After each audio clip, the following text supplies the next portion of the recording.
Hello friends, royal Shri Sujata या चॅनलमध्ये आपले खूप खूप स्वागत आहे. आपल्या सर्वांना संकष्टी चतुर्थीच्या हार्दिक शुभेच्छा. आज आपण ह्या व्हिडिओमध्ये संकष्टी चतुर्थी तिथी, चंद्रदर्शन म्हणजे चंद्रोदय कधी होणार आहे, चतुर्थीचे महत्त्व काय आहे आणि मुलांसाठी कोणते सोपे उपाय करायचे आहे ह्याची संपूर्ण माहिती आपण ह्या व्हिडिओमध्ये बघणार आहोत. तसेच कोणता मंत्र जाप करायचा आहे ते सुद्धा बघणार आहोत. त्यासाठी संपूर्ण व्हिडिओ बघा. फ्रेंड्स, जर आपल्याला रॉयल श्री सुजाता हे चॅनल आवडले तर सबस्क्राईब करायला विसरू नका. बेल आयकॉनवरती क्लिक करा, लाईक करा, शेअर करा, कॉमेंट सेक्शनमध्ये आपले मत लिहायला विसरू नका.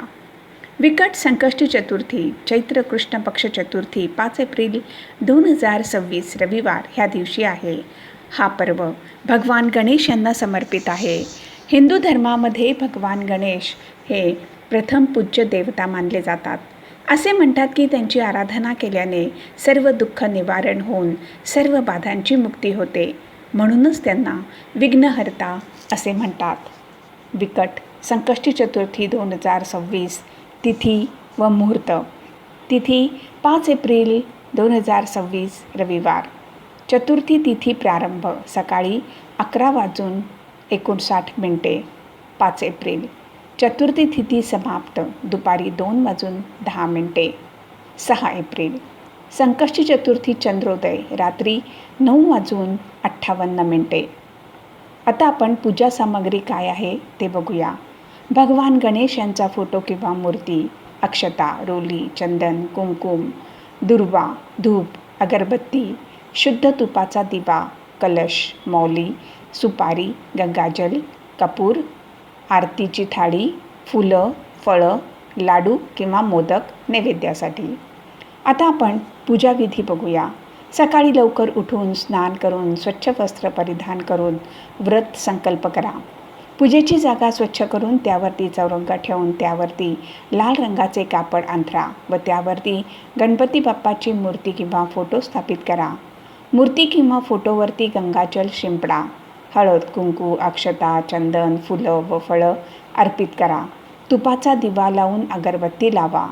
21 दुर्वा व लाल रंगाचे जास्वंदीचे फूल किंवा लाल गुलाबाचे फूल अर्पित करा किंवा झेंडूचे फूल अर्पित केले तरी चालेल.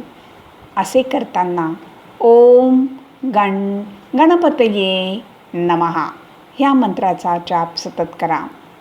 अथर्वशीर्ष जरूर म्हणावे, त्यामुळे गणपती बाप्पा लवकर प्रसन्न होतात. मग लाडू किंवा मोदकाचा नैवेद्य दाखवून गणपती बाप्पांची आरती म्हणा. संपूर्ण दिवस उपवास करून रात्री चंद्रोदय झाला की चंद्राची पूजा करून आरती म्हणून भोग दाखवून मग उपवास सोडावा. भगवान गणेश यांना लाल रंगाचे जास्वंदीचे फूल किंवा लाल गुलाबाचे फूल किंवा झेंडूचे फूल अर्पित करणे खूप शुभ मानले जाते. शुभ रंग कोणता आहे? ह्या दिवशी पिवळ्या रंगाचे किंवा लाल रंगाचे वस्त्र परिधान करणे शुभ मानले जाते. हा रंग उत्साह व ऊर्जाचे प्रतीक मानले जाते. आता आपण भगवान गणेशजींचे कोणते मंत्र आहेत ते बघूया. वक्रतुंड महाकाय सूर्यकोटी समप्रभ निर्विघ्नं कुरु मे देव सर्वकार्येषु सर्वदा. ओम एकदंताय विद्महे वक्रतुंडाय धीमहि तन्नो दन्ती प्रचोदयात्. ओम लंबोदराय नमः. ओम गणपतये नमः. ओम श्री गणेशाय नमः. ओम नमो भगवते गजाननाय. ओम वक्रतुंडाय ओम. ओम ह्रीं श्रीं क्लीं गौं गः श्री महागणपतये नमः. ह्रीं श्रीं क्लीं गौं वरमूर्तये नमः. ओम गणपतये नमः. ह्या मंत्रांपैकी आपण कोणतासुद्धा एक मंत्र आपण म्हणू शकता. मंत्र आणि तिथी हे मी डिस्क्रिप्शन बॉक्समध्ये दिलेले आहे, तिथे आपण बघू शकता. आता आपण संकष्टी चतुर्थीचे काय महत्त्व आहे ते बघूया. संकष्टीचा अर्थ आहे संकटाला हरवणारा. असे म्हणतात की संकष्टी चतुर्थीचे व्रत केल्याने मानसिक शांती प्राप्त होते, अडकलेली कामे मार्गी लागतात. ज्योतिषशास्त्रानुसार ह्या दिवशी पूजा केल्याने कुंडलीमधील बुध व केतू दोषाचा प्रभाव कमी होतो. त्याचबरोबर संतान प्राप्तीचे सुख प्राप्त होते. संकष्टी चतुर्थीला चुकूनसुद्धा ही कामे करू नयेत. संकष्टी चतुर्थीच्या दिवशी काळ्या रंगाचे कपडे परिधान करू नये. हिंदू धर्मामध्ये कोणत्यासुद्धा शुभदिनी काळ्या रंगाचे कपडे परिधान करीत नाहीत. संकष्टी चतुर्थीच्या दिवशी चंद्रदेवाला अर्घ देण्याची परंपरा आहे. एका तांब्याच्या कलशामध्ये जल, दूध, अक्षता घेऊन अर्घ द्या. अर्घ देताना एक गोष्ट लक्षात ठेवा. अर्घ देताना जल आपल्या पायावरती पडता कामा नये, ते अशुभ मानले जाते. संकष्टी चतुर्थीच्या दिवशी तुळशीपत्र अजिबात वापरायचे नाही.